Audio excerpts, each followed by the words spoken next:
Projecin ton të majt. Përshëndetje. Mirë se erdhe në RTK. Faleminderit.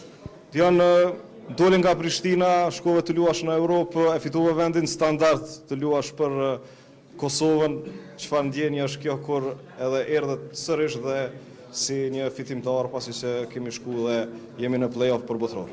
Normalisht është një ndjenje e zakonshme të luash për kombëtarin e Kosovës, sidomos këtë ndeshje shumë të rëndësishme. Kemi arritur diçka historike, kështu që sot e kemi treguar që jemi shumë një skuadër e fortë, që asnjë kundërshtar nuk do ta ketë lehtë ndaj nesh.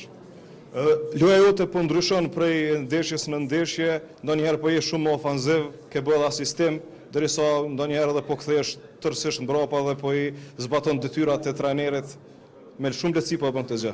Normalisht është një formacion që jemi me tre mbrapa. Normalisht është edhe nga pjesa defensive dhe ofanzive, janë të dy anët, kështu që është një formacion që më pëlqen jashtëzakonisht shumë ta luajmë këtë. Po, shumë. Keni dalë nga futbolli i Kosovës, sa ju gëzon ky fakt që një lojtar që vjen nga Superliga jon, vjen te kombëtarja A dhe fiton vend si startues. Normalisht kjo është një gjë shumë e mirë, është edhe një motiv shtesë për lojtarë të tjerë, që nga Liga e Kosovës, nga Superliga mund dalin dhe të vinë këtu në kombëtarën dhe të tregojnë veten e tyre. Shumë suksese. Shumë faleminderit.